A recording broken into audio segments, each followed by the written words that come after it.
Hey, I'm Tony Cade, and this is Challenges, Games, and Comics. Come by and visit us over here at North Lake Mall, and I hope to see you all at the Atlanta Fantasy Fair March 15th to 16th, 2025.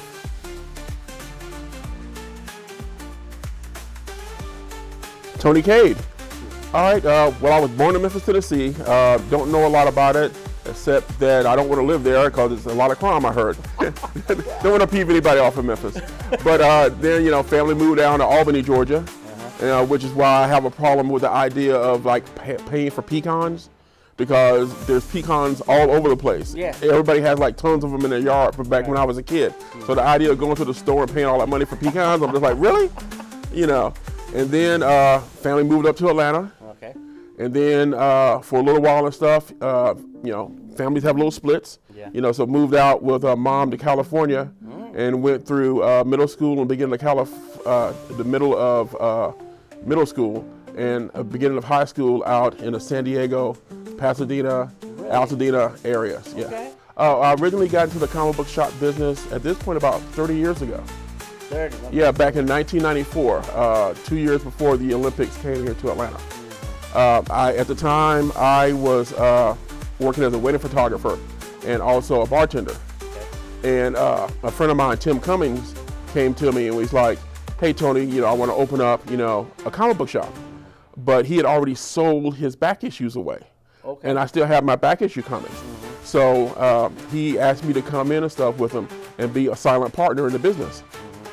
It didn't really work as a silent partner, but so right. So basically, I got into the business with him and provided the back issues and everything for the company. And we actually teamed up with another friend of mine, Don Hillsman, who was also a comic book artist who had worked for Marvel, DC, CrossGen. He worked for all those companies. Plus, he was a professional skateboarder. Okay. All right, and so basically, we opened up a spot that we called Midtown Studios that was down on like Monroe, near down where the Fox is. Okay. And we basically had a comic book shop. I had a photography studio, and Don had an art studio. That when he was producing his comic books, he'd work out of that studio, and he'd also bring in like interns and work with them, and basically teach them the craft. Right. And it was like really great, especially like hanging out with Don, because I got to be exposed to so many other creatives that live in the Atlanta area that I didn't even know. Through Don is how I met people like Brian Stelfreeze, or how I wound up meeting Dexter Bynes, and it was all these people and stuff that I met through Don. We went from being Midtown Studios, then we moved to another location, and I came up with Quantum Comics. Quantum. Okay. Yeah, like I said, we're basically just a comic book shop at that point. We're Quantum Comics, and we had that one for a while till right before the Olympics. Okay. Because my landlord at the time was thinking about all the money he could make renting the space out to people during the Olympics, and basically didn't want to renew our lease. All right, so we wound up shutting down for a little while, and then I actually reopened back up in a flea market by myself because I was paying for storage for the stuff, and I'm like, this makes no sense. There's all this money going to storage. This stuff needs to be paying for itself. Yeah. So I opened back up, and at that point and stuff, I changed the name of it because I got more into like games and everything, and along with comics, and that's when we started like really working on our whole thing about versatility and diversity. Yeah. And I renamed the shop the Dragon's Horde. Okay. Okay. Right. And so, we had that name until we moved again, and we moved over to North DeKalb Mall. All right. All right, and I took over the spot which used to be the Challenges Arcade, Okay. which is located over there. Yes. Which most of us who had been around Atlanta since like the 80s knew as an arcade. Yes. And there was like, okay, we're moving, we're starting new, but I'm moving into the old Challenges spot, and it's like, just for nostalgia, let's change the name of the business. And that's how we became Challenges, Games, and Comics. To give homage to the arcade that most of us had grew up playing in, from the 80s all the way up to the 2000s. And plus, whenever you say anybody yourself, it's like, when we say challenges, when we first started off, like 10 years ago when we went to that name, it still clicked in everybody's head. Oh, you mean the arcade? And like, yeah, we're in the arcade spot. So like I said, everybody knew what it was. Okay, this how can we do this? Okay, I would basically say around the age of like 8 or 9, it's when I started getting in touch with my nerdum. Okay, at that time and stuff, you know, we had a family friend who would come over, and he was like an avid chess player. All right, and so he sat down with me and stuff and showed me how to play chess. And, you know, I luckily had an aptitude for it. You know, even though my brain works kind of weird, I have a hard time like memorizing formulas and stuff like that. But when it comes to like problem solving and thinking moves ahead, it works pretty good. So chess was something that I really was able to lean into, which actually got me into the whole thing of like, you know, games or strategy games. All right, and at the same time and stuff, my dad was working at the airport before it was Hartsfield, you know, Maynard Jackson Airport. And he would bring home comics that people would leave because, you know, they go to the newsstand and they get a comic and then they go and they catch their flights. All right, but a lot of comics would get left. And so he'd bring them to me, and that's how I got into reading the comic books. All right, then I remember one time myself, I was sitting out on the stoop reading a comic book. All right, and there was this, you know, older kid who came by, and he was like, "Oh, so you collect comics?" You know, I don't know nothing, I'm a young kid. And it's like, yeah, you know, I collect comics. And then he's like, well, hey, you want to come over to my house and like check out my collection? Right. All right, so I was like, okay, you know, I went ahead over to the kid's house and stuff to check out his collection. And this is the first time I ever saw comic book long boxes. All right, you know, I had like a stack of comic books like on the bookshelf, okay, or in my drawer, you know, in my room. Yeah. But this guy had like, you know, a table that had like rows and rows of comic books. Yeah. And then he showed me an Overstreet price guide that had it, and it had all the books in it and had all the prices, showing that the stuff could be worth money. So I was like, hey, can I borrow this book? And he's like, yeah. So of course I ran home all excited. And like, Daddy, look, this is a book that actually shows that comic books can be worth money. Okay, and I showed him the book and everything. And then at that point, my dad got behind the whole idea of collecting comics. You know, all right, and that, you know, besides the fun of reading them, that they could be, you know, an investment thing. Okay, now to jump ahead and stuff with the story about with Dad. Okay, I get older and get to high school. All right, and you know the hormones and stuff start kicking in and everything and stuff. But you know, I didn't have a job or anything. But I was like thinking, well, hey, you know, if I got a car, I can go and get more girls. All right, so I had, you know, I had the teenage in mind work stuff, right? So it's like I don't have any money, but I got comics, and the comics are money. All right, so I go to my dad and I'm like, I think I'm gonna sell my comic books so I can get me a car. All right, so my dad looks at me and then he cocks his head to the side and he says, boy, if you sell those comic books, I'm gonna beat your ass. Okay. What? All right, so guess what? I didn't sell those comic books. You sold other ones. All right. So, you know, it was one of those things and stuff. It's like, you know, cars have come and gone. Right. You know, relationships have come and gone. All right. But what's taking care of me were those comic books. Okay. You know, so I'm appreciative of the stuff of like, you know, not having to knock sense into me. You know, and me having to give away my books, which is why when we started the business, I still had my comic books and my buddy Tim didn't. And so that's what led me to get into the comic book business. And the money that work. Well, I get that right now and stuff. It's like, you know, I own stuff like X-Men #1 and Avengers #1, and people are always asking me all the time, it's like, Tony, why don't you sell them? And I'm like, okay, if I sell them, I'm gonna get money. All right, and I don't know about the rest of you guys, but when I get money, I spend it. And most of the time I spend it on bills. So to Tony, what's more impressive? I have X-Men and Avenger #1, or I paid off some months of my mortgage. A whole bunch of dudes pay on their mortgage. How many dudes have X-Men #1 and Avengers #1? And see, when I was collecting as a kid and stuff, you know, I wasn't necessarily collecting for value. I was collecting for stuff that I liked. So I already had like the first appearance of the Black Panther. I already had the first appearance of Black Lightning. I already had the first appearance of, the Falcon. I already had, you see the theme going on here?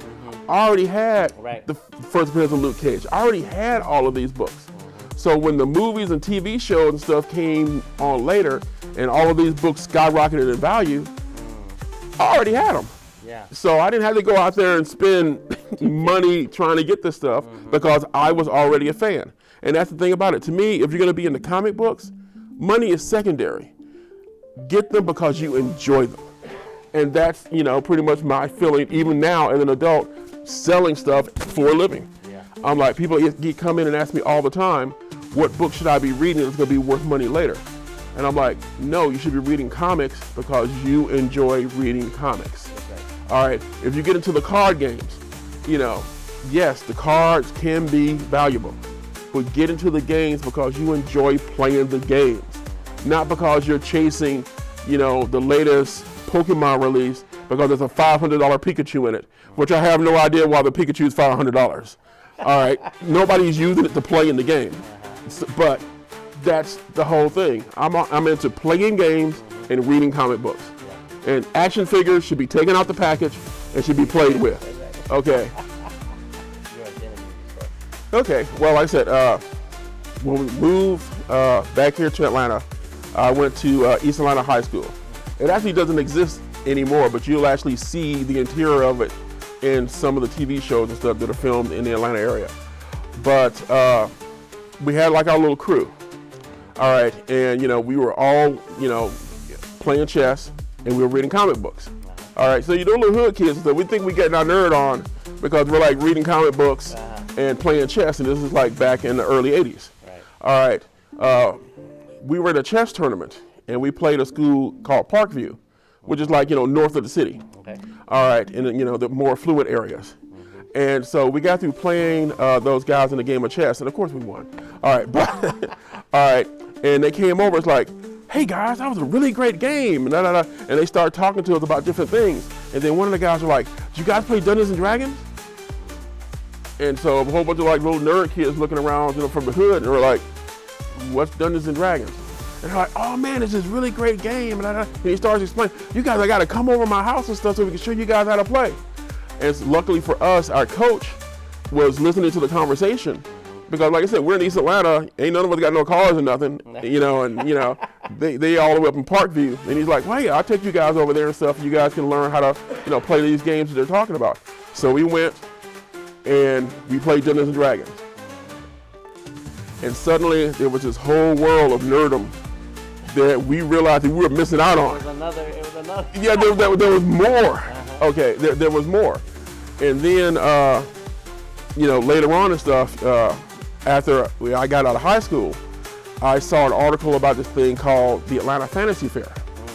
All right, and it was a big convention and stuff at the time. It was being held at the Omni. And it had like all these media guests and coming and everything. And, I don't remember exactly what the price was, but the price was price prohibitive for me. Okay. All right, but I saw that there was going to be volunteers. So at that time and stuff, I had gotten into photography because when my daughter was born, I remember going and taking a little, Polaroid camera back in the day, taking pictures of her and looking at the pictures. And I'm like, oh no, she's way cuter than this. This is not going to work. Okay. And then I actually went to a pawn shop and got my very first, camera, film camera. And I learned how to do photography and started hanging out with a guy who had a photography studio called Velvet Images. And he kind of like showed me the ins and outs, of photography.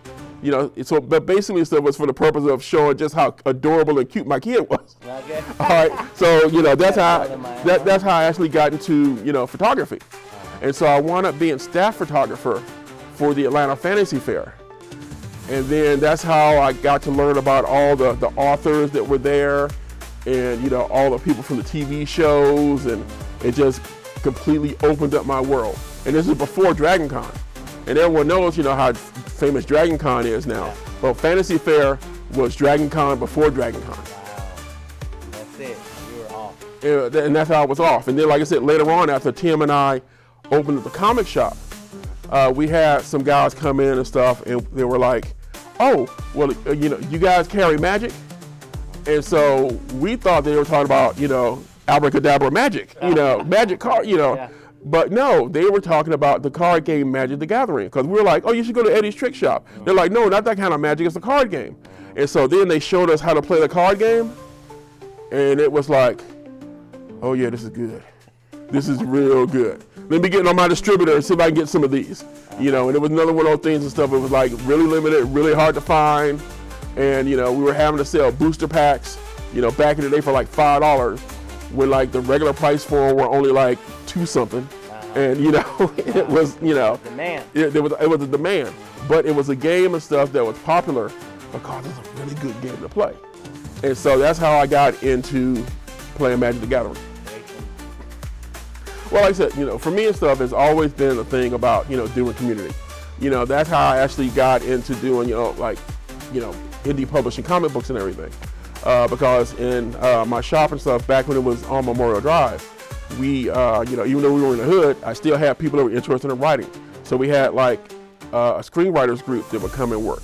All right, we had people that were coming in and stuff, and they were doing art classes in the shop. All right. And so then I got those two groups together, and then they started producing comic books that wound up being a company and working for the CDC and all this other kind of stuff. So it's always been about bringing people together. And, always, it's one of those things and stuff. It's like you can do more as a group than you can, as an individual. Yeah. All right. And I was actually hanging out with a couple of guys at our Terminus Media Studios. And one ran Trek Track, and the other one ran SciFi SummerCon. Okay. And I was sitting down and I was listening to these two talk about the ins and outs of running a convention and the problems that they were having doing it. And certain little ego in my head was like, if these guys can run a convention, I bet I can run a convention. Right. And so I was like, okay, let me see if I can do a show. All right, and so I got with my customers, pulled in our community, and worked on doing the first show. I had my buddy Tanya Woods and stuff, that I've known since like I was in high school and she was in middle school, long-time friends. And I called in a few other people and stuff. It's like, hey, I got the idea and stuff of trying to do a show. And at the time we were over at North Lake Mall. I mean, not North Lake Mall, North DeKalb Mall. We're in North Lake now. We were in North DeKalb Mall, and I went to the mall management, and I was like, they had done like little things and stuff in like the food court and everything. And so I was like, hey, I'd like to run like a little show here, bring in, some people into the mall and stuff, bring in a little more traffic into the mall. And so they were like, yeah, Tony, we can do something like that. We'll charge you this for it. All right. And so I was like, okay, I can do that. All right, so I just basically got out there and stuff and, found out what it was going to cost to, rent the tables and chairs and everything. And I started, again, reaching out to the community. We have, like, so many people that are so talented here. It's like, I can pull in authors, I can bring in artists, artisans, cosplayers, bring all these people together, and we can do a show. We're going to have it free to the public. Because, as I went back to the story about me, I couldn't do the Atlanta Fantasy Fair back in the day if I hadn't gotten on staff because it was cost prohibitive, Yeah. So I wanted to have a show, so especially since we were doing it in the mall and I had to pay for a big hotel, that we would have it so people could come in who wouldn't regularly get a chance to go to one of these shows and experience and learn from the people who are already doing it. And that's pretty much, how the show started off. And after we finished that second day of the show, I had the vendors coming to me. It's like, hey, can you do another one in 6 months? And I was like, no, we can't do another one in 6 months. You guys have no idea how much work this is, Yeah. But, and then, we had like a closing meeting with my staff, and the staff was like, oh man, I can't wait to see what we do next year. And I was like, next year? Yeah, I just want to see if I can do this once. And then, they were like, no, we're going to do it again next year. Yeah. And, I'm like, and then we kept going. And basically it took the pandemic to slow us down and then finally stop us. Because we had a show planned for like the middle of March, and the pandemic basically shut everything down that first week of March. So we were scheduled, I think, for like the 12th of March, and basically everything got shut down like the 7th of March. So it took the pandemic to shut us down. And we, of course, we're gonna have like the biggest, best show that we had ever had. You know, we had like tons of guests that were coming in and everything. People were at that point were like, hey, can I come to the show? And I was like, yes, yes you can. March 15th, 16th. Well, we're still gonna be the things that we've been doing before. We're gonna have a panel area, our vendor hall. All right, so there'll be panels. And we usually, like I said, get about 60 in what we had planned for the last show. I think like at this point and stuff, we already have submissions for like 40 different panels. Like I said, we're expecting again about 50 some vendors to come. We've got like a few featured guests that we've already started promoting on the website. We've got more coming. A lot of people got to like see what their schedules are, especially when you bring in people that work in the film industry. It's like, okay, you know, if I get called to do this or I get called to do that, you know, we gotta, work around stuff like that. Also this year, we're gonna be doing group photo shoots, because we've got these amazing stairs here in the mall that if you've taken photographs before on like at Dragon Con on the backstage of the Hilton stairs, these are even cooler. Okay, these are even cooler, and they're indoors, so we don't have to worry about the weather. There you go. All right, we've got cosplay fashion show planned, and we've also got a ball, because we've never had evening activities before. With the previous shows and stuff, we worked with one of the other vendors and stuff that was in the mall with me, who had basically electronic arcade going, and we would have like after parties with DJs over at his spot. All right, but this time and stuff, we're actually going to be doing a cosplay ball, the interdimensional ball, which is going to be over at the Doubletree North Lake, and it's going to be nice. The ladies have been working very hard on it. It's going to be like, general admission, tickets. A lot of the vendors and stuff are going to get free entry. Of course, our guests are going to get free entry, and it's going to be an event. And we've actually worked out a deal and stuff with the hotel where if you want to get a room, you can get either a double king or a double queen for just $130. And here's the really cool part about it. Okay, there's gonna be a buffet breakfast. Okay, not continental, we're talking about Americana. Really? Oh, okay. Okay, well, there's gonna be meats, proteins, fruit, yogurt, real food. Right. Okay, not the waffles and the cereal. We're talking about real food is gonna be there. For everyone that you say is in that room, gets free breakfast. Okay, very cool. So if you want to pack that room with 4 of your friends, you all get free breakfast. And then you're ready for the con. Then you're ready for that con. So like that, we're gonna have activities on Saturday and we're gonna have activities on Sunday. And then, one cool thing and stuff, because we're gonna be adding STEAM programming. So there's gonna be things to do here at North Lake Mall. What is it that they bring? There's gonna be a lot of indie comic creators. We got a bunch of authors coming in, we've got artists coming in. We've been talking to some people and stuff that actually want to do panels that are actually makeup artists in the film industry. Like I said, right now we've got like a lot of people and stuff in the film industry that we've been talking to, and everybody just has to be like, how's our work schedule working? Are we gonna be free? What do we got going on? But basically, if you want to learn how to work in front of the camera, how to work behind the camera, how to do makeup, how to be, a production assistant, there's gonna be panels on all those things, and you'll actually be able to get and meet the people who are actually doing. Like when I first got into doing, photography, of course, I got exposed to video. And actually, it was one of the things that both Tanya and I did and stuff before she went off to film school, and then we both got involved doing community access TV here in DeKalb County. All right, and so that got me having that itch and stuff. It's like, as a creator, it's like, well, man, I think I want to go and get into the film industry, and this was back in the early 90s. And I was pretty much like, well, hey, everything's in Los Angeles, so I actually want to move to Los Angeles. And then I look at the prices of living in Los Angeles, it's like, nah, I don't want to move back to Los Angeles. You know, so it's actually one of those things that I kind of like set to the side, because here it was one of those things and stuff of like, well, you can go to, you know, work for Ted Turner.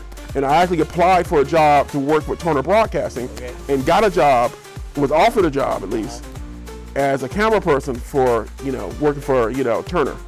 And then they showed me what I was going to be getting paid. And at that time and stuff, I already had kids, so it was like, I can't. They're like, well, you'll make the money later on, but when you got to make that decision between taking care of, you know, your responsibilities now and hopes of making money later, you know, I wish I like had one of those, you know, wealthy wives who could like support me while I did that, but I didn't have it. So it was like, I had to like, you know, turn it away. Oh yeah, all of our shows have always been free. But I think, unfortunately, you got to pay for the ball, because again, you know, we're not dealing with a hotel. You know, hotels like they money. All right, so. But, you know, it's going to be affordable, you know, for people to even go to the ball. I want to invite you to Atlanta SciFi Expo, happening March 14th through the 16th at North Lake Mall. Sponsored by Challenges, Games, and Comics,